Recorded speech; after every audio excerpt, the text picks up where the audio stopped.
안녕하십니까. 한 주간 잘 지내셨습니까? 또 이렇게 함께 공부하는 시간을 가져서 더 감사한 시간입니다. 자, 잠깐 기도하고 시작하겠습니다. 하나님 감사합니다. 우리를 택하여 예수 그리스도의 십자가 형벌 대속의 그 은혜로 구원하여 주시고 또 이렇게 하나님을 더 알아가고자 이 시간 저희들 시간을 마련하고 공부를 하게 됩니다. 오늘 배우는 내용을 통하여 더욱더 하나님의 사랑, 예수님의 사랑을 잘 깨닫는 귀한 시간 되게 하여 주옵소서. 오늘 특별히 고난주간의 마지막 토요일입니다. 하나님 내일 부활의 그 주님을 소망하며 오늘 한 날도 이 영상을 보면서 또 예수 그리스도의 십자가 사랑 깊이 생각하는 은혜의 시간 되게 하여 주옵소서. 감사하고 예수님의 이름으로 기도하옵나이다. 아멘.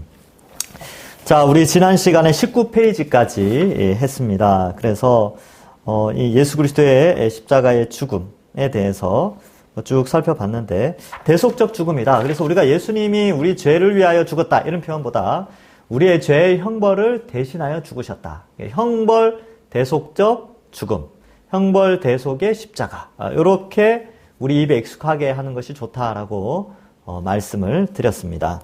자, 그러면 예수 그리스도의 그 보배로운 피에 대해서 이제 화목제물로 이 땅에 오셔서 대속제물로서 화목제물을 드리신 그 예수님의 보배로운 피에 대해서 한번 더 깊이 생각해 보겠습니다. 20페이지 보시면 볼까요? 더 보배로운 그리스도의 피라고 되어 있습니다. 1번 예수 그리스도도 속죄제물로 드려졌다 이렇게 되어 있죠. 예수 그리스도의 피는 구약의 속죄제물처럼 제단에 뿌려진 것이다. 이런 표현들이 이제 많이 나오죠. 신약에 이렇게 기록하고 있습니다. 고린도후서 5장 21절에 하나님이 죄를 알지도 못하는 이를 의인이라는 거죠.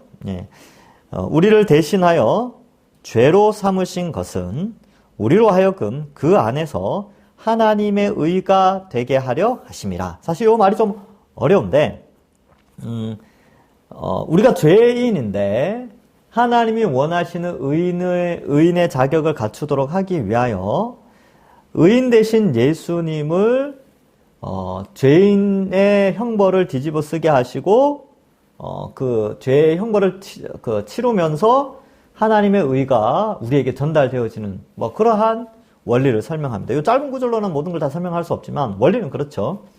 예수님의 의, 예수님만이 유일한 의인이신데 그 예수님의 그 의가 우리에게 전달되게 하셔서 우리를 의인으로 만드는 하나님의 의로움이 나타났다. 하나님의 의, 그러니까 우리가 가진 의가 하나님이 원하시는 의가 되도록 하셨다는 것이죠. 베드로전서 2장 24절에 보면 친히 나무에 달려 그 몸으로 우리 죄를 담당하셨으니 이는 우리로 죄에 대하여 죽고 의에 대하여 살게 하려 하심이라. 그가 채찍에 맞음으로 너희는 나음을 얻었나니. 나무에 달렸다 이 말은 이제 저주를 받았죠. 이렇게 구약 히브리 사람들이나 구약 시대 때 나무에 달려 죽은 사람은 저주를 받아 죽은 것으로 여겨집니다. 그러니까 예수님이 나무 십자가에 달리셨죠. 그래서 우리의 죄의 저주, 우리가 받아야 될 저주를 다 뒤집어 쓰고 저주를 받고 죽으셨죠. 근데 그것은 우리 죄를 담당한 거다. 우리 죄의 형벌을 대신해서 하신 것이다. 우리의 저주를 대신 받으신 것이다 라고 말하고 있습니다. 히브리서 9장 28절에도 이와 같이 그리스도도 많은 사람의 죄를 담당하시려고 단번에 들이신 바 되었고. 그래서 많은 사람, 전인류죠. 전인류, 예수님을 믿는 모든 자들의 죄를 담당하시려고. 담당한다라는 말이 형벌을 대신 하시려고 단번에 들이신 바 되었죠. 자, 그래서 예수님의 피는 구약의 속죄 제물처럼 제단에 뿌려진 것이다. 우리의 속죄를 위한 것이다. 죄를 뒤집어 쓰시고 십자가에서 죽으셨다. 저주를 받으셨다라는 내용이고요. 2번 그러나 예수 그리스도의 피는 짐승들의 피보다 무한히 우월하다. 이렇게 기록하고 있습니다. 자, 그래서 예수님은 단 한 번의 제사로 모든 죄를 속하신다. 단 한 번에 2000년 전에 십자가에서 죽으신 그 희생 제물로 말미암아 모든 죄를 속하는 거죠. 그러니까 시간을 초월하는 거죠. 그래서 영원한 단번, 그러니까 영단번 이런 표현도 씁니다. 히브리서 7장 27절에 그는 저 대제사장들이 먼저 자기 죄를 위하고 다음에 백성의 죄를 위하여 날마다 제사 드리는 것과 같이 할 필요가 없으니 이는 그가 단번에 제사를 드려 이루셨음이라. 히브리서에 보면 예수님에 대한 묘사를 어떻게 하냐면 예수님은 많이 뛰어나신데 특별히 이제 제사 제도와 관련해서는 대제사장, 위대하신 지극히 높으신 대제사장 예수 그리스도를 설명하고 있습니다. 그래서 그 기원에 대해서는 이 멜기세덱의 반차, 그러니까 아론의 반차가 아니라 아론의 반차로 났으면 레위 족속으로 태어나셔야 되겠죠. 근데 예수님은 유다 족속으로 태어나셨잖아요. 그래서 이 예수님의 대제사장 되심의 근거는 창세기에 나오는 그 멜기세덱, 지극히 높으신 하나님의 대제사장이었던 멜기세덱의 반차를 쫓아서 그 의미와 동일하게 예수님이 영원한 대제사장으로서 이제 제사를 드리겠죠. 근데 제사는 제물이 있어야 될 거 아닙니까? 대제사장이 제사를 하나님께 드릴 때 제물이 있어야 되는데 그 제물은 짐승 제물이 아니고 자신을 제물로 드리는 것이죠. 그래서 대제사장이시면서 또한 자신을 제물로 드리는 예수님. 그래서 우리 백성들의 이제 과거 구약시대 때 대제사장이나 신약시대 그 성전이 무너지기 전에 대제사장은 자기도 속죄해야 되고 사람 속죄해야 되고 맨날 속죄해야 되고 막 그래야 되는데 예수님은 한 번으로 끝냈다는 거죠. 최고죠, 최고. 최고입니다. 자, 그래서 영단번에 제사를 드린, 자신의 몸으로 제사를 드린 지극히 높으신 대제사장이신 예수님. 그래서 우리가 그리스도와 연합하잖아요. 예수 그리스도를 믿을 때, 그리스도와 연합할 때 예수님의 그 속성을 우리도 가지게 됩니다. 그래서 우리를 왕같은 제사장들이요. 베드로전서 2장 9절에 그렇게 설명하죠. 우리는 제사장이에요. 근데 우리는 제물을 어떻게 드립니까? 로마서 12장 1절에 우리 몸을 살아계신 하나님께 어떻게 해요? 거룩한 산 제물로 드리라. 이렇게 돼 있죠. 그러니까 예수님이 자신의 몸을 십자가에 죽으셨듯이 우리는 거룩한 행위로 제사를 드리는 거죠. 그러니까 우리가 왕같은 제사장이면서 거룩한 행위로 하나님께 제사를 드리는, 우리가 제물이 되어지는 그러한 속성, 예수님의 그 속성을 그대로 우리가 본받아서 살아가게 되는 것입니다. 자, 2절. 예수님의 피는 능히 우리의 죄를 완전히 사하시고 근본적으로 변화되어 하나님을 섬기도록 한다. 그 성경 구절이 나오죠. 히브리서 9장. 히브리서가 많이 나오는데 참고로 제가 새벽 예배 때 지금 히브리서 하고 있습니다. 안타깝게도 10장까지는 끝내버렸어요. 11장 지금 이제 믿음의 선배들에 대해서 살펴보고 있는데 히브리서에 대해서 좀 잘 공부하고 싶다 이런 분들은 새벽 예배가 있습니다. 물론 나중에 아마 언젠가는 히브리서를 이제 작년부 예배 때나 주일 오후나 수요일이나 금요일날 할 기회가 있긴 할 겁니다. 하여튼 지금 그렇습니다. 자, 히브리서 9장 13절과 14절에 보면 염소와 황소의 피와 및 암송아지의 죄를 부정한 자에게 뿌려 그 육체를 정결하게 하여 거룩하게 하거든. 하물며 영원하신 성령으로 말미암아 흠 없는 자기를 하나님께 드린 그리스도의 피가 어찌 너희 양심을 죽은 행실에서 깨끗하게 하고 살아계신 하나님을 섬기게 하지 못하겠느냐. 그래서 예수님의 이 단번에 제사로 말미암아 우리가 완전히 깨끗해졌고, 과거의 짐승 제사로는 계속해서 사람이 완전해지지 않았어요. 그러니까 성령이 없으니까 그렇죠, 그죠? 근데 이제 신약 시대에 예수 그리스도의 단 한 번의 제사로 말미암아 부활 승천하신 예수님이 성령을 보내어 주시죠. 그래서 성령 우리 속에 오셔서 어떻게 돼요? 율법의 모든 것을 성취할 수 있는 능력을 허락해 주십니다. 그래서 예수님의 희생 제사는 과거에 드린 짐승 제사와는 비교할 수 없죠. 비교할 수 없어요. 이 예수님의 제사로 말미암아 우리가 거룩한 삶을 살 수 있는 능력을 가지게 되었습니다. 그래서 늘 반복해서 하는 말인데, 우리가 죄를 지을 수밖에 없었던 존재에서 예수님을 믿고 나서 이제 어떻게 된다고요? 죄를 지을 수도 있고 안 지을 수도 있고, 근데 오히려 의를 행하는 자가 돼버렸어요. 그래서 죄는 점점 줄여가고 하나님이 원하시는 의의 삶, 거룩한 산 제물은 점점 많이 드려지는 그러한 존재가 됐죠. 아우, 놀라운 존재입니다. 자, 그래서 죽은 행실에서 깨끗하게 우리를 하시는 거죠.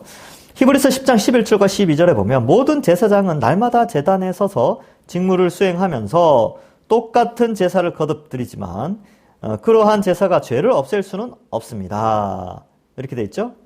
그러나 그리스도께서 죄를 사하시려고 단 한 번의 영원히 유효한 제사를 드린 뒤에 하나님 오른쪽에 앉으셨습니다. 표준세 번역에서 이렇게 하는데, 구약의 제사 제도의 한계를 설명하고 예수 그리스도의 십자가의 죽으심의 위대하심을 설명하고 있는 것이죠. 그래서 영단번의 제사로 말미암아 우리가 온전히 깨끗해졌다. 그래서 우리는 의인이 되었다. 그죠? 의인이 되었죠.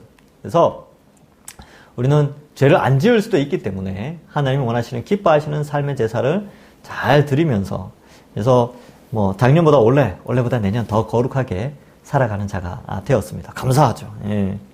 자, 묵상과 적용 한번 볼까요? 믿음의 참된 대상은 화목제물 대신 예수 그리스도와 하나님이시다. 화목제물 기억납니까? 진노를 누그러뜨리는 것. 근데 그 진노를 누그러뜨리기 위해서는 속죄를 해야 되죠. 그래서 속죄 제물로 예수님이 죽으셨는데 결국 그것은 화목제물의 결과를 가지고 오죠. 하나님의 진노를 없애게 되니까요. 그래서 하나님과 화목하게 됩니다. 믿음의 대상은 예수 그리스도의 피, 십자가죠. 십자가. 우리가 믿음 좋다 이 말은 예수 그리스도의 십자가의 의미, 그것이 가지고 있는 삼위 하나님의 뜻을 명확하게 알 때 믿음이 좋게 되는 것이죠.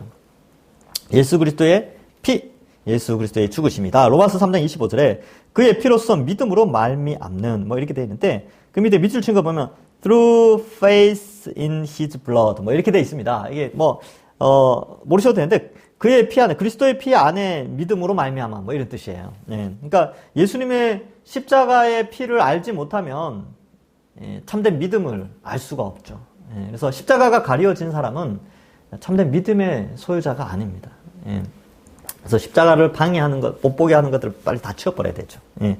자, 1번에 2번. 예수 그리스도를 화목제물로 세우셔서 믿는 신자를 의롭다 하시는 하나님. 하나님께서 예수님을 화목제물로 세우셨다. 기억나시죠? 하나님께서 신자가 믿을 때 화목제물로 죽으신 예수님의 공로를 우리의 것으로 삼아 주셨다. 화목제물, 그리스도 예수 안에 있는 속량. 이렇게 되어 있죠. 예수 그리스도 안에서 이 모든 일을 행하신 하나님을 믿는 것이다. 이렇게 되어져 있습니다. 자, 볼까요? 보세요. 예수 그리스도는 의인이세요. 의인이시죠? 근데 우리는 예수님 믿기 전에 죄인이었죠. 죄인. 우리가 이 죄인이 의인으로 변환되려면 우리가 할 수 있는, 스스로 행할 수 있는 게 아무것도 없어요. 옛날에는 율법으로 이걸 해결하려고 했는데, 율법은 의인이 되는 길이 아니고 죄인임을 깨닫게 하는 길입니다. 그러니까 하나님 뜻이 뭔지 딱 깨닫는 순간, 나는 죄인이구나 라고 깨닫게 하는 거지, 이 율법이 의인이 되는 수단이 될 수 없었어요. 그런데 예수님이 이 땅에 오셔서 성육신 하셔서 의인으로서 존재할 수 있었던 것은 일단은 의인이기 때문에 인간으로 오셔야 됐죠. 인간. 그래서 이걸 성육신이라고 합니다. 성육신.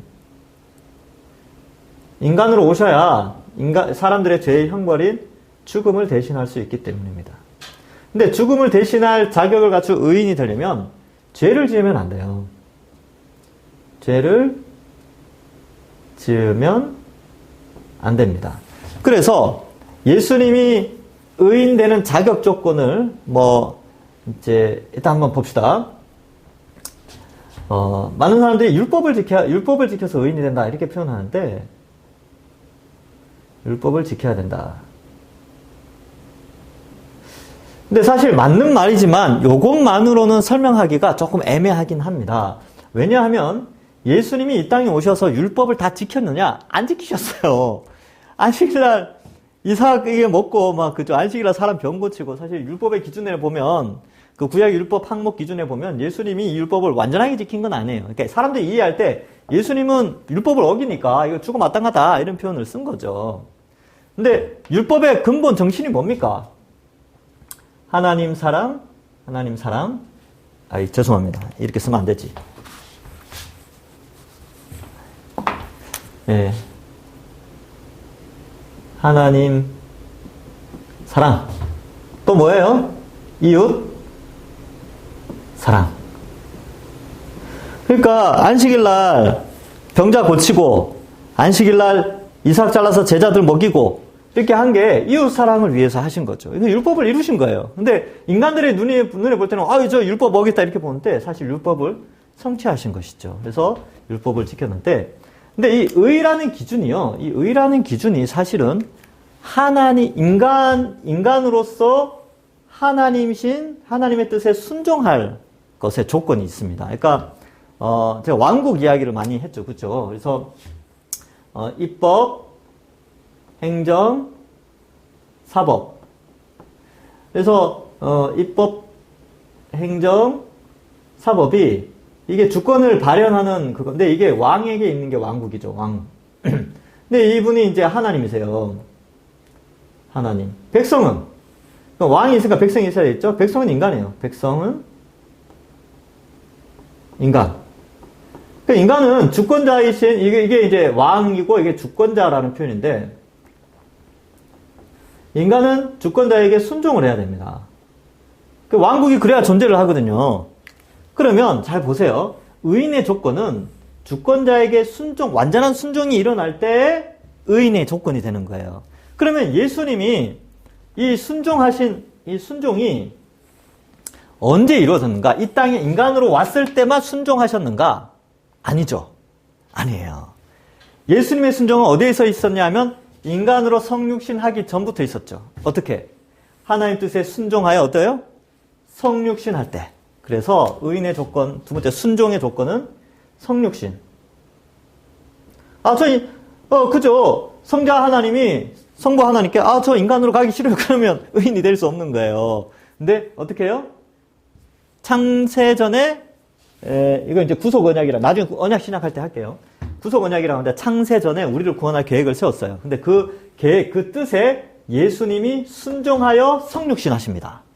그 다음에 성육신 하셔서 율법을 잘 지키는데 십자가에서 안 죽으시면 안 되죠. 그래서 그것도 순종이에요. 십자가에 죽는 것도 순종이죠. 근데 순종하기 싫어하셨죠. 싫어하셨다기보다는 굉장히 고통스러워하셨죠. 겟세마네 동산에서 땀방울이 핏방울이 되기까지 이 순종이 그렇게 힘들었어요. 그리고 벌벌벌벌 떠셨어요. 예, 죽게 되었으니 뭐 이런 표현이 나오죠. 그래서 십자가에 죽으신. 그래서 지금 이제 보세요. 의인의 조건은 율법의 참된 의미인 하나님 사랑, 이웃 사랑을 실천해야 되고 예수님 같은 경우는 육신으로 오시기 전에 이미 성육신 하겠다라고 순종하셨고 또 성육신 하셔서 마지막에 십자가에 죽으시겠다는 죽는 하나님의 뜻에 주권자이신 하나님 뜻에 순종하심으로 의인이 되신 것이죠.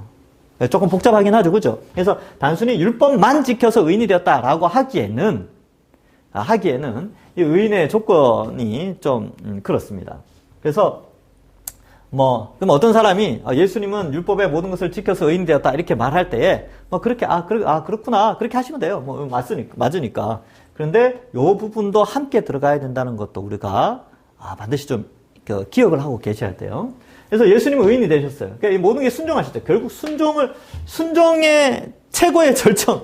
그러니까 하나님 뜻에 완전한 순종을 하신 예수님. 그래서 의인이 되셨는데 우리가 여기로 넘어가는 것이죠. 그래서 여기 넘어갈 때 믿음이 필요합니다. 그래서 의인이 되는 것은 죄인이 의인이 되는 것은 믿는 거죠. 누구를요? 예수 그리스도의 말씀. 십자가죠. 십자가. 복음이죠. 복음을 믿을 때 여기로 넘어간다. 이 그림 지난번에도 설명을 해드렸죠. 근데 오늘 이제 약간 의인에 대한 설명을 좀 해드렸습니다. 자, 그래서 여기까지 했고요. 자, 그의 피를 믿음으로 우리가 의인이 되었습니다. 자, 1번에 2번에 그 내용을 했죠. 자, 2번. 자, 21페이지 2번. 신자는 그 믿음에 근거하여 감사와 찬양으로 살아가는 자이다. 2번에 1번. 자기 아들을 우리를 위해 화목제물로 삼으신 하나님을 항상 감사해야 됩니다. 예. 감사해야 되죠. 그래서 너무 감사해요. 그러니까 여러분 이 복음을 살피면 살필수록 굉장히 은혜가 돼요. 왜 은혜가 되냐면 감사할 게 너무 많으니까. 이 감사의 내용을 풍성히 다루고 있으니까 너무 행복한 거죠. 그래서 우리는 죄인으로서 이런 은혜를 받을 만한 자격이 원래 없죠. 우리를 사랑하셔서 이런 큰 희생을 치르신 하나님께 항상 감사하며 참된 예배를 드려야 됩니다. 우리의 대속을 위해 창세 전부터 대속적 죽음을 준비하시고 구원을 위한 역사, 구속사를 진행해 오신 하나님 아버지에 대해서 생각해야 됩니다. 그래서 창세 전부터 계획하셨어요. 예수님은 창세 전부터 계획을 알고 순종하시고 율법을 지키시고 십자가에까지 죽기까지 그렇게 순종하셨죠. 그래서 아버지에 대해서 생각해야 된다.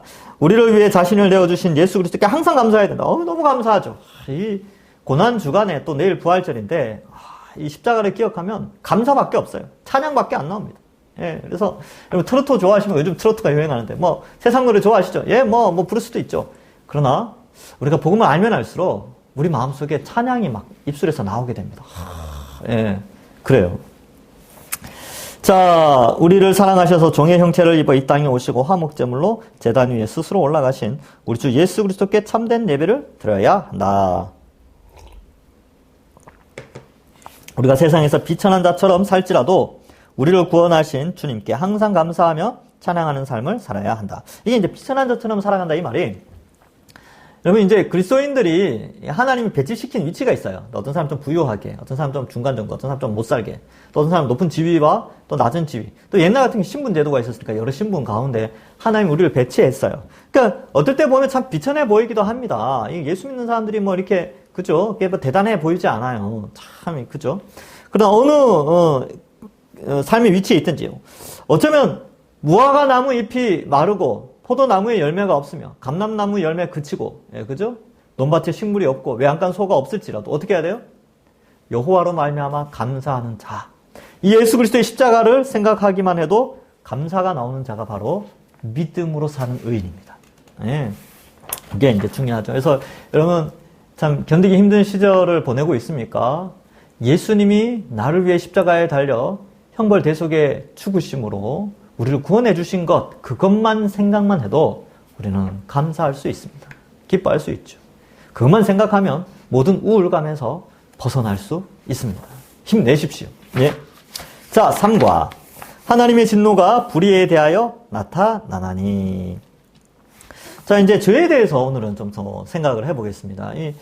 우리가 이제 죄인이어서 죽어 지옥에 가야 되는데, 우리 죄가 어떠한 속성을 가지고 있는가? 우리가 왜 그런 형벌을 받아야 되는가? 하나님이 원하시는 깨끗한 삶은 무엇인가? 이런 것들을 한번 생각해 보겠습니다. 자, 그 주제 말씀 24페이지, 로마서 1장 18절에서 32절인데, 18절에서 23절까지만 좀 한번 볼까요?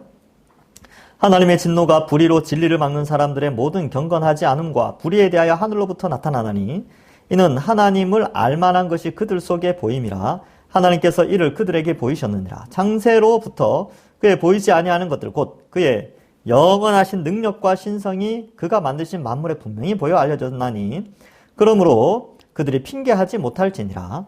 하나님을 알되 하나님을 영화롭게도 아니하며 감사하지도 아니하고 오히려 그 생각이 허망하여지며 미련한 마음에 어두워졌나니, 스스로 지혜 있다 하나 어리석게 되어 썩어지지 아니하는 하나님의 영광을 썩어질 사람과 새와 짐승과 끼어다니는 동물 모양의 우상으로 바꾸었느니라 라고 기록하고 있습니다.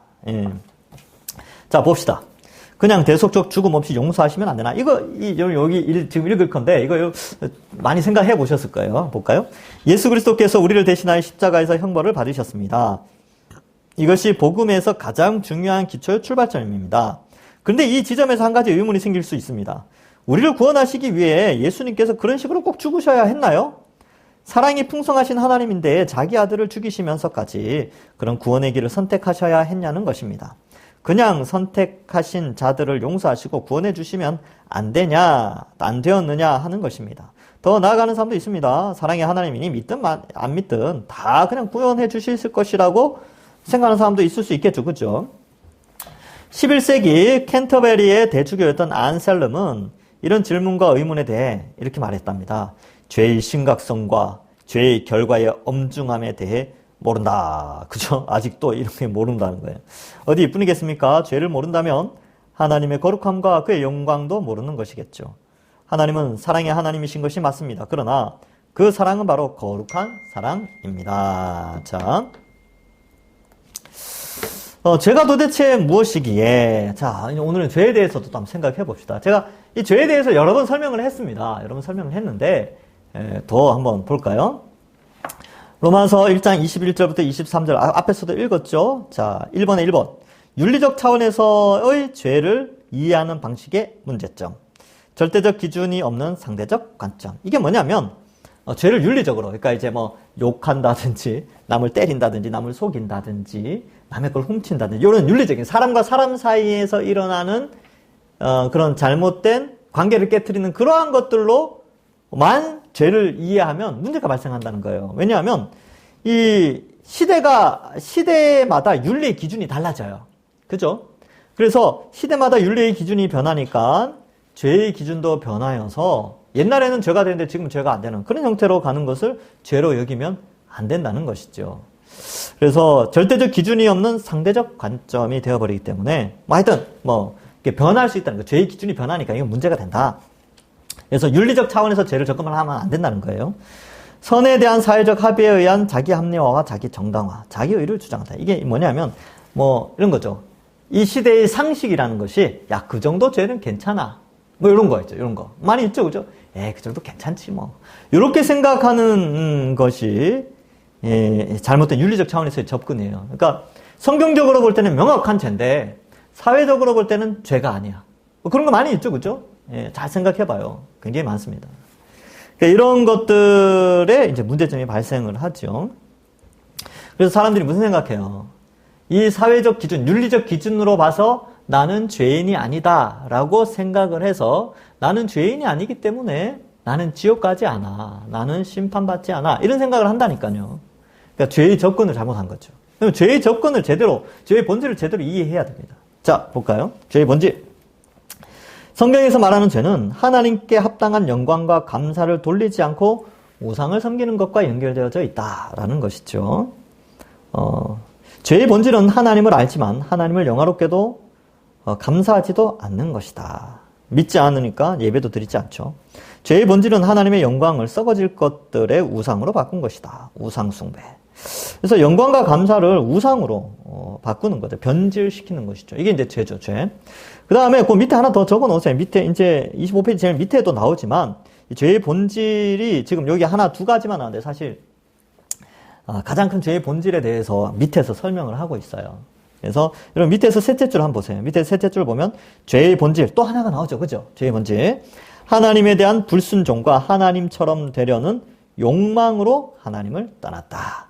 그러니까 이제 죄의 본질을 지금 두 개의 이야기를 하고 있어요. 그래서 하나님께 합당한 영광과 감사를 돌리지 않고 우상을 섬기는 것과 하나님처럼 되려고 하는, 하나님께 불순종해서 하나님처럼 되려고 하는 그런 욕망, 이것이 죄다. 이걸 뭐라고요? 반역이라고 하죠. 반역. 자, 아까도 설명했죠. 하나님은 하나님 나라를 만드셨죠. 왕은 하나님이시죠. 근데 인간은 순종을 해야 되는데 어떻게 된다고요? 인간이 이 주권을 발현하고 싶어 했던 거예요. 그러니까 입법, 행정, 사법. 우리가 하고 싶다. 아담과 하와가 어때요? 그래서 우리가 주권자가 되고 싶었던 거죠. 그러니까 인간이 주권자가 되고 싶어 한 거죠.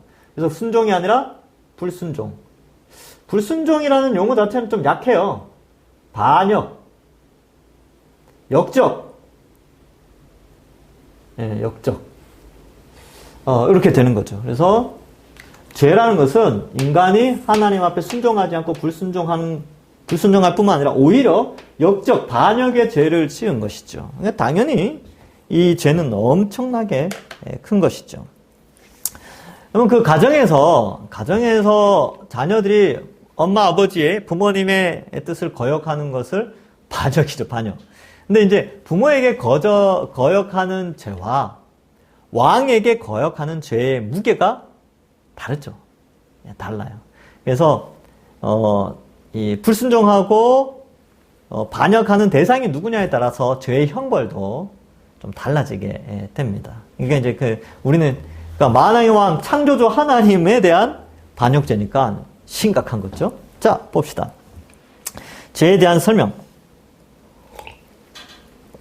창세기 3장 1절부터 7절 나오는데, 5절을 봅시다. 5절만 볼까요? 너희가 그것을 먹는 날에는 너희 눈이 밝아져 하나님과 같이 되어 선악을 알 줄 하나님이 아심이라. 여자가 그 나무를 본즉 먹음직도 하고 보암직도 하고 지혜롭게 할 만큼 탐스럽기도 한 나무인지라. 그래서 먹어버리죠. 예. 요 뱀의 말에 속아 넘어갑니다. 안 죽는다. 그리고 하나님처럼 된다. 요 유혹에 넘어가서 반역을 저지르게 되는 것입니다. 그래서 죄는 윤리적으로 접근할 수 없어요.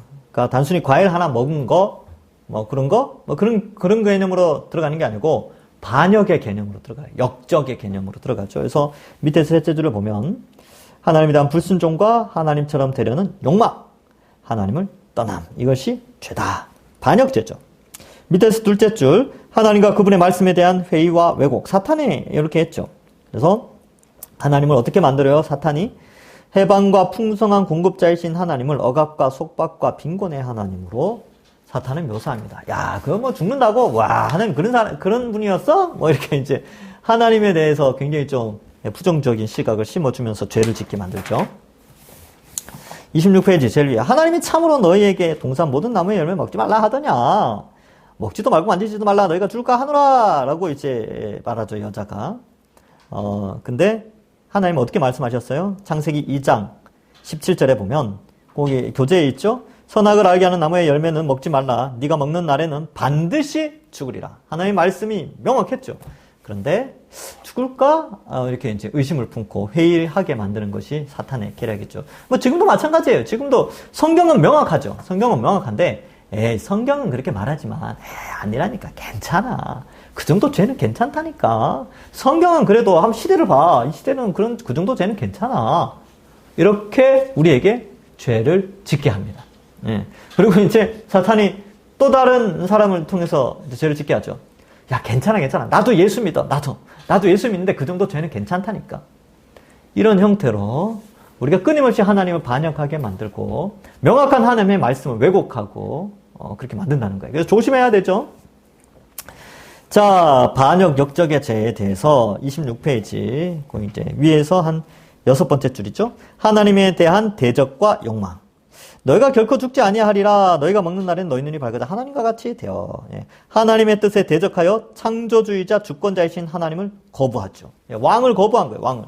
하나님보다 악한 존재의 거짓된 약속을 믿고 성취에 불가능한 것을 소망하게 되죠. 놀랍죠. 하나님은 반드시 죽는다 그랬는데 마귀는 안 죽는다 그랬어요. 그럼 누구 말을 따라야 돼요? 하나님 말을 따라야 되죠. 근데 사람이 마귀의 말을 따릅니다. 피조물의 말을 따라요. 마귀도 피조물이거든요. 그러니까 안타깝죠. 왜냐하면 그 속에 욕망이 생겼어요. 욕망이. 탐심이 생겨나면서 그렇게 된 거죠. 스스로 하나님의 자리에 올라 오직 자기만을 위해 자기가 왕이 되어 다스리는 존재를 소망하죠. 그래서 지금 이제 보세요. 이 세상을 보면 인본주의라 그랬죠. 이 세상의 중심에는 인간이 있다. 사람이 있다. 사람이 모든 것을 좌우한다. 인간 중심, 그런 거. 그죠? 유토피아, 이런 거 있죠. 그런 게 다, 그런 거예요. 하나님 없이. 그러니까 바벨탑을 쌓았던 사람들의 목적이 뭐예요? 바벨탑을 높이 쌓아서 우리의 이름을 내자. 원래 하나님의 이름을 내야 되죠. 근데 우리의 이름을 내자. 인본주의의 극을 보여준 게 바벨탑 사건인데, 지금 똑같죠? 자, 여자가 그 열매를 따먹고 자기와 함께 있던 남편에게도 주매 그도 먹은지라. 같은 생각을 품었다는 거예요. 그래서 하나님을 반역하는 죄. 이게 아주 심각한 죄다. 이것을 말씀하죠. 그게 제일 심각성. 3번에 1번. 가장 크고 첫째 되는 계명을 어김. 창조주 하나님에 대한 범죄. 하나님께 불순종하며 대적하는 것은 가장 큰 계명에 대한 계명에 불순종한 죄다. 그래서 마태복음 22장 37절 38절에 율법이 뭡니까? 그러니까 예수님께서 이르시되 네 마음을 다하고 목숨을 다하고 뜻을 다하여 주 너의 하나님을 사랑하라 하셨으니 이것이 크고 첫째 되는 계명이다. 근데 이걸 인간들이 어겼죠. 하나님의 뜻에 불순종하는 죄는 그 크기나 성격에 상관없이 하나님에 대한 범죄이기 때문에 일반적 범죄보다 가장 크고 심각한 죄가 된다. 심각하죠. 누구에게 죄를 지었어요? 하나님. 창조주에게 죄를 지었죠. 그러니까 조선시대 생각해보세요. 사극 많이 보시니까. 어느 마을에서 자기들끼리 싸웠다. 자기들끼리 죄를 짓고 막 욕했다. 그 죄와 왕에 대해서 막 싸우고 왕을 욕하고 그런 죄와 비교가 안 되죠. 이거는, 그죠? 그래서 인간이 범죄한 그 대상, 피해를 입은 대상이 누구냐에 따라서 죄의 크기가 달라집니다. 죄의 크기는 죄 자체뿐만 아니라 범죄 대상의 크기에 의해서도 결정이 됩니다. 왜 이렇게 생각하면 되죠? 예, 예를 들어서 이제, 이렇게 생각해 봅시다. 뭐로 할까요? 길바닥에 이제 휴지를 버렸다. 그렇다고 뭐 감옥에 갑니까? 근데 대통령이 지나가는데 그 휴지를 대통령 앞에 딱 던졌다. 그럼 어떻게 될까요? 경호원들이 잡아가겠죠. 그러니까 약간 뭐라 그럴까요? 나타나는 건 같지만 그 대상이 누구냐에 따라서 죄의 크기가 달라지죠. 근데 인간은 하나님께 이 죄를 지었어요. 다른 사람에게 반역을 한 게 아니라 하나님께 그랬다는 것이죠. 인간 왕에게 반역을 해도 3대가 멸족당하는 역적죄로 죽는데 만왕의 왕이신 하나님께 죄를 지었으니 어떻게 되겠습니까? 죄의 악한 자기중심성, 하나님 대신에 우상을 숭배하죠. 우상은 결국 인간 자신을 위해 존재합니다. 하나님 대신 자신을 섬기는 거죠. 그러니까 우상 숭배는 자기 숭배예요. 자아 숭배입니다. 여러분, 다른 우상들 보세요. 우상들 섬길 때 목적이 뭐예요? 다 자기 중심이에요. 구약 성경에도 우상을 만들 때 자기를 위하여 우상을 만들되 이렇게 돼 있어요. 그래서 골로새서 3장 5절 나중에 성경책 찾아보세요. 탐심은 우상 숭배니라 이렇게 기록하고 있습니다. 자아 숭배죠. 자아 숭배. 디모데후서 3장 2절 사람이 자기를 사랑하며 돈을 사랑하며 자랑하며 교만하며 자기 숭배하는 거예요. 하나님 두려워하지 않습니다. 제가 많이 봤어요. 많이 이런 사람들이 있더라고요. 교회 신앙생활 열심히 한다고 그러는데 하나님을 두려워하지 않고 거짓말을 밥 먹듯이 하고요. 그리고 돈 때문에 막 신앙 버리고 이런 거 많이 봤습니다. 안타깝죠. 왜냐하면 그 속에 탐심이 있어서 그래요. 그래서 근데 이제 그런 사람들도 예수님의 십자가만 제대로 알면 또 다 돌이키고 회개하고 그러더라고요. 은혜죠, 은혜. 어쨌든 사람들은 하나님께 죄를 짓는 사람들은 자기를 사랑해요. 돈을 사랑하죠. 그리고 자랑하고 교만하죠. 자랑이 얼마나 많은지 몰라요. 교만도 하고 막 그죠. 요즘 뭐 TV 뉴스 이런 데 보면 뭐 영상 찍어서 뭐 올리는 거 이런 거 나오잖아요. 그거 보면 사람들이 얼마나 교만한지 몰라요. 막 자랑도 많이 하고. 그러니까 뭐 우리는 십자가 외에는 자랑할 게 없습니다. 우리가 뭐 외모를 자랑하겠습니까? 돈을 자랑하겠습니까? 우리는 십자가를 자랑해야 돼요. 자, 자신의 전 존재로 하나님을 미워하고 대적하며 거부하고 불순종함.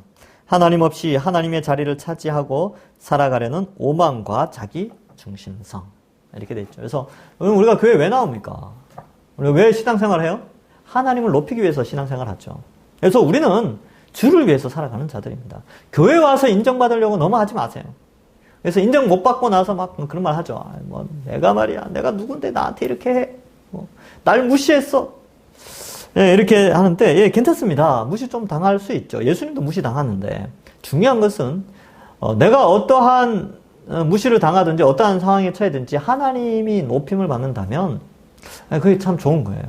그런 신앙까지 좀 자라가는 게 좋죠.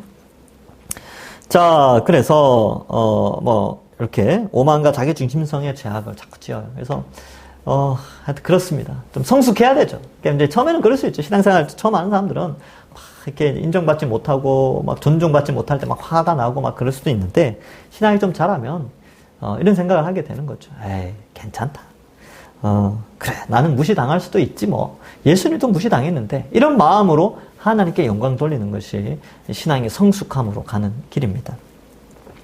자, 사도행전 17장 28절. 우리가 그를 힘입어 살며 기동하며 있느니라. 그러니까 우리가 살아가는 그 삶의 근원, 행동의 근원, 그 모든 것이 하나님께서 허락하신 거예요. 피조성. 창조주 안에 거할 때만 온전하며 복될 수 있는 존재성. 이렇게 돼 있죠. 그래서 우리는 하나님을 떠나서는 멸망밖에 없어요. 그러니까 하나님과 붙어 있어야 돼요. 하나님 안에 있어야 되죠. 그래야 살 수 있습니다. 자, 27페이지 제일 위에 3번. 죄의 심각성을 감추는 이 시대의 문화 그리고 교회. 거룩하신 하나님에 대한 지식을 잃어버려 죄를 말하지 않는 교회. 그래서 이게 참 문제입니다. 우리 같이 생각하고 같이 좋은 교회 만들어 가봅시다. 이 부분 생각하면서. 하나님 말씀인 성경에 대한 믿음 상실로 인한 말씀 경시풍조. 뭐 아까도 말씀드렸죠. 에이, 말씀은 그렇게 말하지만 목사님도 세상 살아보세요. 그렇게 안 돼요. 뭐 이런 말. 말씀 경시풍조죠. 거룩하신 하나님, 남의 행위, 의와 죄에 대해 보응적 공의를 행하시는 의의 하나님에 대한 성경적 지식의 약화. 이게 무슨 말이냐면 하나님이 하나님 뜻대로 사는 자에게 복 주시고 또 하나님 없이 살아가는 자에게 벌 주신다는, 그러니까 하나님 믿지 않는 자들에게 영원히 지옥이 있다는 사실을 알려주지 않고 예수님을 잘 믿는 사람은 천국이 보장되어 있다는 사실을 잘 알려줘야 되는데 이게 안 돼 있다는 거예요. 그러니까 윤리적인 삶으로만 너무 강조하는 거예요. 그러니까 영원한 하나님 나라, 영원한 심판, 지옥 심판이 있다는 것을 잘 말을 안 해요. 왜? 지옥 심판 이야기하면 불편하거든요. 예. 그러니까 교회 와서 평안을 얻기를 원하는데 자꾸 막 하나님 제대로 안 믿으면 지옥 간다 그러니까 막 싫은 거야. 그래서 그런 걸 막 해요. 제가 이제 옛날에 어떤 경우가 있었냐면 제가 강남에서 사역할 때가 있었어요. 서초구에서 사역을 할 때가 있었는데 그때 이제 마가복음, 수요 예배 때 마가복음 하잖아요. 마가복음을 중고등부 아이들에게 가르쳤어요. 근데 마가복음의 주제가 길, 고난의 길, 예수 그리스도의 십자가 이런 거거든요. 그래서 십자가를 막 강조하고 예수를 믿더라도 학교에서 여러 번 예수님 믿는 것 때문에 고난 당할 수 있지만 잘 이겨내야 됩니다. 막 이렇게 이야기를 했어요.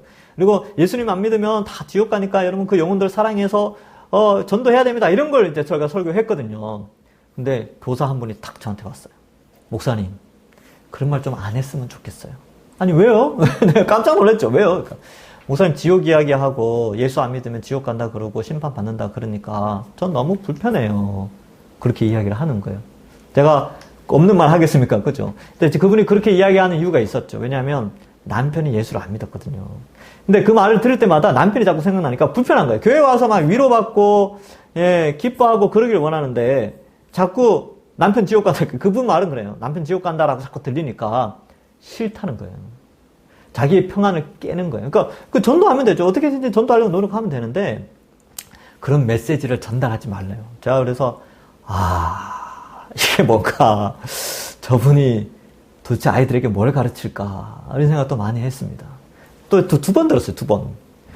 한 분은 그렇게 여자분이 그랬고 한 분은 교수님이었어요. 교수님인데 중간고사 기간에 저보고 그런 설교 하지 말라고, 애들 공부 열심히 하라는 설교하라고 제가 그렇게 들었습니다. 말씀 경시풍조. 그리고 천국과 지옥에 대한 개념의 상실. 그리고 현세적이죠. 그러니까 신앙생활 잘 하는 이유도 자신의 마음의 평안, 그리고 자녀의 출세, 뭐 이런 것들에 집중. 그래서 신앙의 목적이 거기 있으니까 제가 너무 마음이 아팠어요. 자, 그래서 그 다음 주 어떻게 했겠습니까? 더 세게 이야기했죠. 더 세게. 예수 그리스도의 십자가 보혈의 피. 우리는 그 길을 따라가야 된다. 그렇게 이야기를 했죠. 그래, 뭐 하여튼 그렇습니다. 그거 타협하면 목사 아니죠. 목사의 보람, 목사의 사명, 그거는 그런 거거든요. 어떠한 세속에 그런 게 있다 하더라도 성경 가르치는 거, 성경 진리를 잘 전하는 거, 그걸로 인하여서 영혼 구원받고 참된 신앙이 세워지고 진리가 수호되어지고 영혼이 구원받는 것이 사명 아니겠습니까? 말씀 선포자의 사명이죠. 물론 세게 이야기했겠지만 좀 부드럽게 이야기했어요. 부드럽게 그래도 이제 좀 잘 이야기했죠. 또 어쩌면 또 그때 젊었으니까 그랬을 수도 있는데 지금도 마찬가지긴 해요. 그래서 사실 교회는 두 가지가 다 있죠. 말씀을 듣고 위로받고 힘을 얻고 세상 살아갈 힘, 세상 전투니까 그런 메시지도 있고요. 그러나 십자가의 길, 고난의 길을 걸어가야 된다는 메시지가 나올 때는 그걸 건너뛰면 안 된다는 의미죠. 그죠? 그것만 강조하면 또 안 되죠. 그것만 제가 어떻게 강조하겠어요. 성경을 보면 축복받는 길과 또 고난의 길이 함께 나오니까 이 동전의 양면과 같죠? 늘 이걸 같이 설명을 하는 것이죠. 근데 이쪽을 빼달라고 하니까 제가 좀 이제 그런 생각을 하는 거죠. 이게 요 내용이 그런 거예요. 세 번째 점, 거룩하시며 의로우신 하나님에 대한 무지는 죄에 대한 무지와 경시로 귀결되어지죠. 그래서 죄에 대한 바른 이해와 죄의 결과에 대한 바른 선포가 있어야지 복음이 더 복음이 될 수 있는 것이죠. 네 번째 점, 죄에 대한 무지는 대속적 죽음의 가치와 감사의 상실, 영적 전투와 회개의 삶의 중요성에 대한 무지로 귀결되어집니다. 그래서 교회에 와서 성경을 통하여 이 세상에서 평안하고 잘 먹고 잘 사는 것만 메시지를 전달하면 그건 이제 교회가 아닌 거죠. 그래서 예수 그리스도의 대속적 십자가를 잘 가르치면 죄에 대한 문제, 죄가 무엇인지에 대해서도 인식을 하게 되고, 거룩과 영적 전투, 회개, 이런 것들에 대한 다짐과 그렇게 살아야지 하는 결단, 성숙, 이런 것들이 있게 된다는 것입니다. 밑에 그쪽 메인기요? 이렇게 되죠, 그죠? 예, 영어가 어렵게 돼 있네요. 이런 사람이, 영어로 이렇게 뭘 써놨죠. 이제 그런 거 신경 쓰지 마시고 밑에 죄에 대해서 이제 좀 생각해 봅시다. 죄가 뭐냐? 죄. 이제 범죄적 차원에서는 형벌적 차원, 교회에서 국가로 그 책임을 넘긴다. 이렇게, 그런 거 있잖아요. 그죠? 이렇게 까지 죄를 짓는 것들, 그런 거 있죠. 그래서 사회가 그 죄에 대해 살인죄, 도둑죄, 사기죄, 이런 것들을 이렇게 처벌하죠. 그 다음에 죄를 이제 질병적 차원으로 보는 경우도 있어요. 그래서, 이 죄를, 질병으로, 그러니까 죄는 질병이다. 그러니까, 이거 회개하는 게 아니고 치료받아야 된다. 이렇게 말하는 게 문제가 된다는 거예요. 그죠? 그리고 죄를 단순히 그런 사회적 범죄로만 취급할 수가 없다. 그렇게 되죠. 그래서 또 죄를 사회 혹은 사회 내의 책임, 집단의 무책임성 이렇게 하는 것도 문제가 되죠. 그러니까 야, 네가 그런 도둑질을 하게 된 것은 네 책임이 아니야. 그렇게 도둑질을 하게 했던 너의 상황, 너의 사회적 환경, 그게 너를 죄짓게 했어. 너는 죄가 없다니까.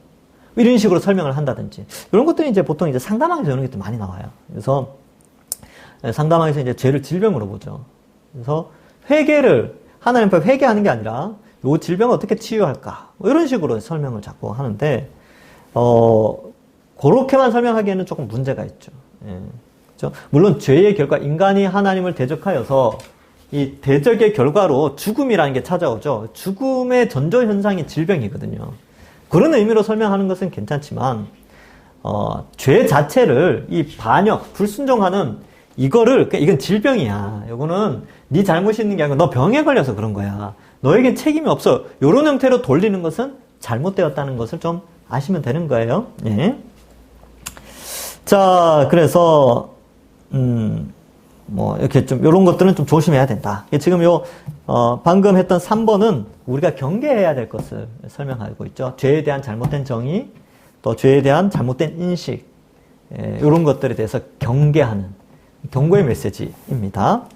자, 죄의 결과는 뭐냐? 그럼 죄의 결과.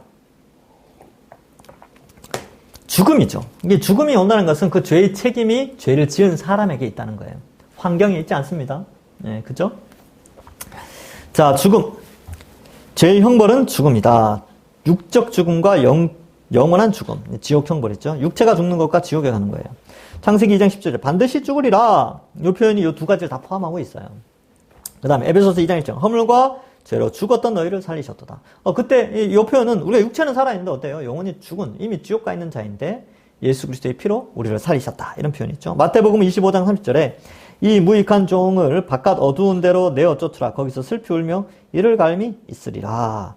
죄의 형벌은 죽음인데 그 죽음에 대한 그런 비참함을 설명하죠. 마가복음 9장 43절 48절에도 지옥에 대해서 설명하는데 꺼지지 않는 불, 구더기도 죽지 않고 불도 꺼지지 않는 곳. 그러니까 구더기가 등장한 것은 이게 더럽다는 거죠. 구더기가 어디 살아요?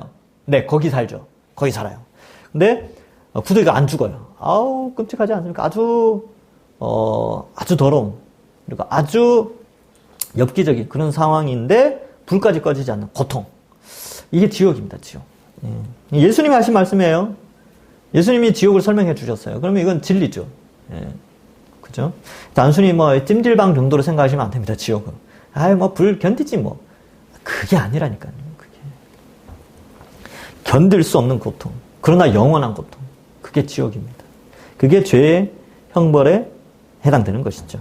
그러니까 그 형벌이 그렇게 끔찍하다는 것은 그 죄가 그만큼 크다는 거예요. 그 죄가 뭐라고요?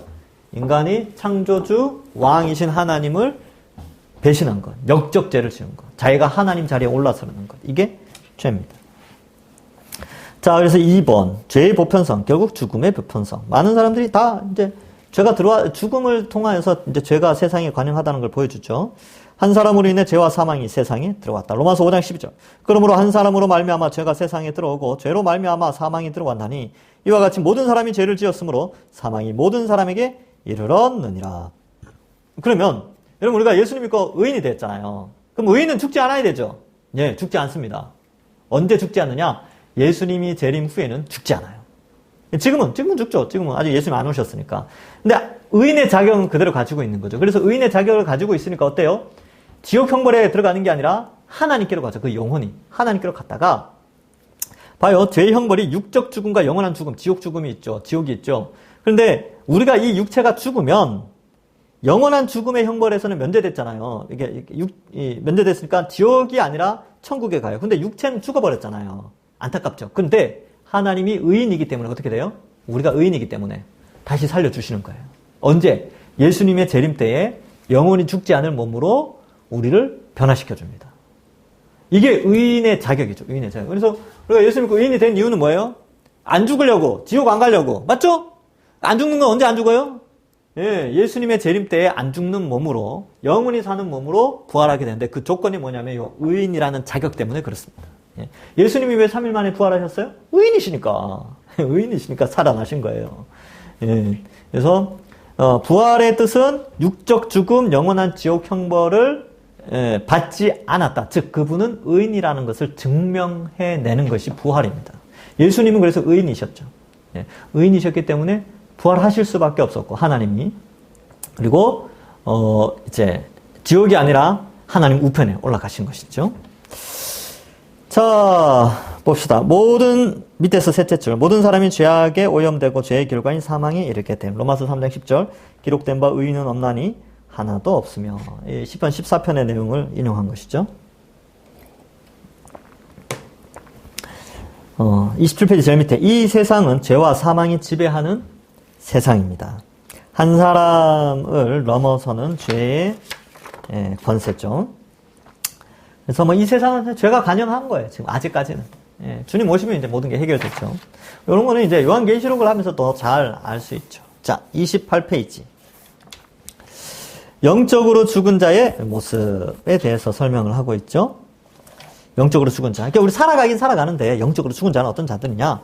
죄인됨의 자각과 부끄러움. 이렇게 자기들이 벗은 줄 알고 무화과 나무 잎을 엮어 치마로 삼았더라. 그래서 죄인됨의 자각과 부끄러움이 있어요. 영적으로 죽은 자는 죄가 뭔지 알아요. 그러니까 죄를 가리려고 노력을 합니다. 그리고 무뎌지죠. 나중에는. 자, 한번 봅시다. 하나님 없는 삶 2번. 2번. 두려움. 창조주 없는 피조물로서의 빈곤. 이걸 극복하려고 애를 쓰지만 그것도 안 돼요. 창세기 3장 8절. 그들이 그날 바람이 불 때 동산에 거니시는 여호와 하나님의 소리를 듣고 아담과 그의 아내가 여호와 하나님의 낯을 피하여 동산 나무 사이에 숨은지라. 하나님의 영광에 비추어 볼 때 드러나는 죄의 비참함과 수치, 죄에 대한 인식과 죄책감, 무화과 나무 잎으로 결코 감출 수 없는 죄의 크기와 심각함. 여러분 우리가 죄를 지을 때는 모르는데 죄를 지적당할 때 그러니까 누군가 야 너 그 죄야 이렇게 말할 때 어떻게 돼요? 어떻게 반응해요? 수치감이 몰려오죠. 부끄러움이 몰려오게 됩니다. 그리고 어때요? 숨게 되죠. 여기 이제 보통 그런 반응인데 조금 더 타락하면 어떻게 되냐면 그 죄를 지적하는 자를 죽이려고 해요. 이 선지자들이 그래서 죽은 거예요. 죄를 막 지적하니까 저놈 안 되겠다. 막 수치감을 느끼고 숨어야 되는데 저거 우리 죄를 지적하네? 안 되겠다. 없애야지. 이렇게까지 간다는 거예요. 그럼 이제 거의 멸망에 들어간 거죠. 그러니까 타락할 만큼 타락한 거죠. 예. 자, 그래서 죄에 대한 인식과 죄책감 이런 것이 원래 드는 게 당연한 거예요. 그래서 무화과 나무 잎으로 결코 숨길 수 없죠. 예. 그래서 여러분 성경을 통해서 우리의 죄가 드러날 때 우리는 어때요? 수치감과 부끄러움과 하나님에 대한 두려움이 같이 생기죠. 그럴 때 어떻게 해야 됩니까? 회개하셔야죠. 회개하면 돼요. 하나님 제가 잘못했습니다. 누가 여러분들 죄를 이야기하거나 야 너 그거 죄인 것 같아. 안 그랬으면 좋겠어 이러면 어떻게 반응해야 돼요? 죄송합니다. 예, 하나님 앞에 회개하겠습니다. 하고 그렇게 하면 되는 거예요. 그죠? 그게 회개. 우리 그 예수 믿는 사람이에요. 예수 안 믿는 사람들 어떻게 반응해요? 화를 내죠. 예, 그래서 막 그래요. 예. 너 잘 하나 두고 보자 이렇게 한을 품게 됩니다. 네, 그러지 말고요. 그냥 이제 성경을 통해서 설교 시간에 저 설교는 나에게 해당되는 설교다. 내 죄가 떠오른다. 그럴 때는 하나님 앞에 회개하면 됩니다. 어려운 문제 아니에요. 하나님 은혜를 주신다니까요. 회개하시면 돼요. 혹시나 이 시간에도 여러분, 제가 알지 못하지만 여러분들 가운데 제가 생각나면 회개하시면 돼요. 회개하고 하나님 잘못했습니다. 그리고 그 죄를 안 지으려고 노력하시면 되죠. 하나님 은혜의 하나님이신데. 근데 회개 안 하는 게 문제죠. 자, 3번. 이번에 3번. 창조의 온전함의 상실. 로마서 1장 21절과 22절에 보면 하나님을 알되 하나님을 영원하게도 아니하며 감사하지도 아니하고 오히려 그 생각이 허망하여지며 미련한 마음이 어두워졌나니 스스로 지혜 있다 하나 어리석게 되는 것이죠. 예. 어리석게 되는 거, 어리석게. 아이고, 안타깝죠. 자, 3번. 지금 부어지는 하나님의 진노. 영적으로 죽은 자의 모습에 대해서 살펴봤는데, 그러면 이제 죄를 지으면 어떻게 되느냐? 어떤 진노가 있느냐? 뭐 이렇게 죄를 지으면 하늘에서 벼락이 떨어진다든지 뭐 그래야 될 거 아닙니까? 그죠? 그러면 하나님 어떻게 진노를 나타내시는가 한번 봅시다. 3번에 1번. 현재 진행형인 하나님의 진노의 나타남. 로마서 1장 18절에 보면 하나님의 진노가 불의로 진리를 막는 사람들, 모든 죄인들이죠. 모든 경건하지 않음과 불의에 대하여 하늘로부터 나타난대요. 나타난다. 현재 진행형. 하나님께서 진노하고 있다. 설명하죠? 근데 그 진노의 내용이 뭐냐? 2번에 보니까 내버려 두심의 저주. 이건 놀랍지 않습니까? 예, 내버려 두심. 예, 로마서 1장 뭐 얘기 나오죠. 그죠? 24, 26, 28절에 이게 뭐냐면 그냥 그들이 그런 죄악 가운데 내버려 두시고 부끄러운 가운데 내버려 두십니다. 죽음의 길에서 막지 않으세요. 멸망의 길로 가는 걸 그냥 내버려 두시는 거죠. 이게 하나님의 진노예요. 그러니까 저는 옛날에 그렇게 생각했어요. 아니 하나님 살아계시나? 저런 나쁜 놈들, 뉴스에 보면 나쁜 놈들 많이 나오잖아요. 저런 나쁜 놈들이 저렇게 호의호식하고 잘 살고 저런 나쁜 놈들이 저렇게 살고 저런 것들 당장 없애버려야 되는데 뭐 이런 생각 하잖아요. 그죠? 근데 하나님의 진노가 어떻게 내려지냐면 그냥 내버려 두는 거예요. 그들이 영원한 멸망에 가도록 그 죽음의 길에 그걸 막지 않는 거죠. 그게 저주입니다. 예. 그러면 사랑받는 건 뭐예요? 범죄하면 회개시키는 거죠. 예. 그에게 복음을 전하고 성령을 부어주셔서 회개하는 것이 회개하도록 해서 하나님 자녀 삼으시는 것이 하나님의 사랑이고 하나님의 진노는 내버려 두는 거예요. 자, 더러움과 부끄러운 욕심과 상실한 마음대로 내버려 두심. 그러니까 여러분 하나님이 우리의 삶에 간섭하시는 게 은혜예요. 그러니까 여러분 성경을 통해서 우리의 죄를 지적하고 성경을 통해서 우리의 마음을 위로하고 성경을 통해서 십자가의 그 감동과 사랑을 우리에게 전달해주고 이런 공부를 하면서 믿음이 자라고 성숙해 가는 이런 하나님의 간섭, 이게 은혜입니다. 은혜. 저도 마찬가지예요. 저하고 뭐 완벽할 수 있겠습니까? 저도 회개를 하죠. 회개를 하면서 은혜다. 이런 회개를 통해서 내 죄를 깨끗게 해주시는구나. 근데 그 깨닫게 해주시고 간섭해 주시는 그게 너무 감사한 거죠. 너무 감사해요. 예. 부끄러운 일인데도 용서할 길을 허락하셨으니까 얼마나 감사합니까? 예. 간섭하심의 은혜. 이거 너무 중요하죠. 그래서 여러분 주변에서 누가 여러분들에게 이렇게 옳은 길로 가고 교훈과 책망과 바르게 함과 의로 교육함이 있을 때에 그게 귀찮다고 여기지 마시고 기분 나쁘다고 여기지 마시고 이게 은혜구나. 간섭하시는 하나님의 은혜구나. 이렇게 생각하시면 됩니다. 부모가 자녀에게 잔소리 하잖아요. 그게 간섭이죠, 간섭. 근데 그게 은혜죠. 고아들은 그런 은혜를 소망하고 있어요. 누가 나에게 좀 간섭을 해줬으면 좋겠다. 부모가 잔소리 좀 해줬으면 좋겠다. 근데 없어요. 근데 부모는 어때요? 실제 부모 있는 아이들은 이런 좀 잔소리 하지 마세요 라고 하지만 부모가 없어 봐요. 얼마나 그게 불쌍합니까? 똑같다는 거예요. 하나님이 우리를 자녀 삼아 주셨다는 것은 이제 우리에게 간섭하시겠다는 거예요. 근데 그게 은혜입니다. 그래서 신앙생활 하는 게 때로는 불편하기도 하고 내 마음 같지도 않고 또 내 죄를 찌르고 또 하나님의 의를 위하여 선한 어떤 행동을 해야 되고 이런 것들이 사실 좀 불편하죠. 신앙생활은 불편한 거죠. 그런데 그게 은혜입니다. 그게 하나님이 우리를 내버려 두시는 게 아니라는 뜻이에요.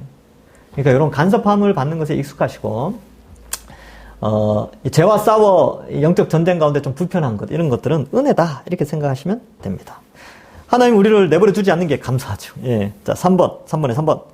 하나님을 떠나 우상을 숭배하고 또한 내버려 두심이란 하나님의 진노 아래에 있는 인간의 삶은 어때요?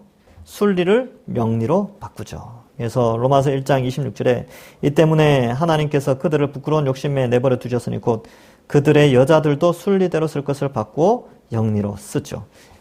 비정상을 정상이 아닌 비정상으로 바라봐라. 이거 이제 동성애에 관련된 건데 이 로마서를 보면 봐요. 인간이 하나님을 대적하는데 원래는 이게 인간이 하나님께 순종하는 게 이게 순리예요, 순리. 그러면 영리가 뭐냐면 불순종이죠. 반역이고 역적이에요. 그러면 하나님의 창조의 질서를 깨고 하나님이 창조하신 원리를 무너뜨리려는 것이 반역이죠, 반역. 근데 그것의 절정이 뭐냐? 그게 로마서에서는 동성애로 묘사되고 있어요. 하나님이 남자와 여자가 서로 사랑하여서 관계를 맺도록 하셨거든요. 이 순리죠, 순리. 창조의 질서죠. 근데 인간은 그 하나님을 대적하고 그 창조의 질서를 무시하죠. 그래서 영리를 꾀하게 되는데 그게 뭐냐면 극한으로 나타난 게 동성애다라는 것이 이 로마서의 모습이죠. 그럼 당연히 동성애는 한테 죄악이죠. 하나님의 순리를 반역하는 죄입니다. 예. 동성애가 왜 죄냐? 뭐 생물학적으로 어쩌고 어쩌고 타고 나면서 어쩌고 사회학적으로 심리학적으로 막 접근을 하지만 그러나 창조의 질서를 무너뜨리는 것이기 때문에 죄입니다. 예. 마귀가 하나님의 창조 질서를 깨뜨리려고 하거든요. 그죠? 그 대표적인 이거죠. 이거 못하게 하려고. 근데 인간이 이제 하나님의 창조 질서를 무시하는 것 중에 하나가 동성애. 이걸 좀 설명하고 있습니다. 그래서 우리가 이런 부분에 있어서 좀 정신을 좀 차릴 필요가 있죠. 이 시대가 좀 그렇게 흘러가니까. 그러니까 우린 소수라서 이 정권을 뒤집어 엎고 그렇게 할 그게 없어요. 그냥 우리에게 주어진 것들로 인하여서 그냥 이건 죄구나라고 인식할 필요가 있고 그렇게 좀 우리의 주장을 좀 민주주의 사회니까 정당한 절차에 의해서 표현할 필요는 있습니다. 하여튼 그렇습니다. 안타깝죠. 그래서 비정상을 정상이 아닌 비정상으로 바라봐야 돼요. 비정상으로 보셔야 돼요. 자, 29페이지 제일 위에 창조주를 바꾸어 피조물을 예배했기 때문이다. 왜요? 자기를 위해서, 인간을 위해서 바꿔버린 거죠.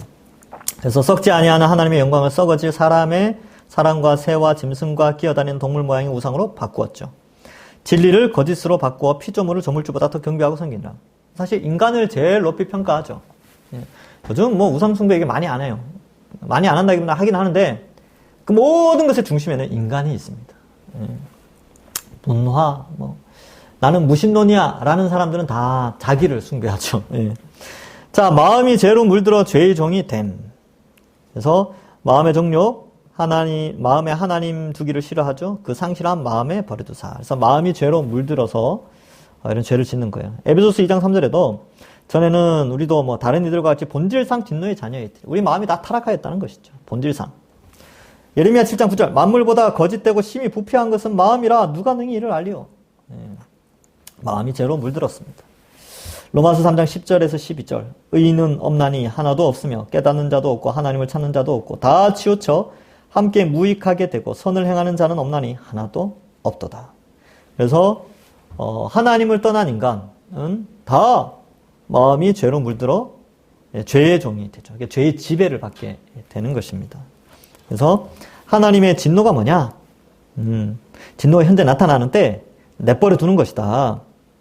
그리고 내버려 두니까 어떻게 되냐? 하나님을 떠나 우상을 숭배하고 자기를 숭배하는 타락한 인생, 그리고 순리를 영리로 바꾸는 삶을 살아가고 마음까지 다 더러워진 그게 바로 하나님의 진노가 나타나고 있다는 사실이다. 이렇게 이해하시면 됩니다. 그래서 여러분이 세상이 자기중심적으로 흘러가는 것은 하나님 내버려 두신 저주 아래에 있기 때문에 우리 입장에서 볼 때는 이렇게 생각할 수 있어요. 여기가 단편적으로 여기서는 이렇게 생각할 수 있는데 그런 사람들을 좀 불쌍히 여겨야 됩니다.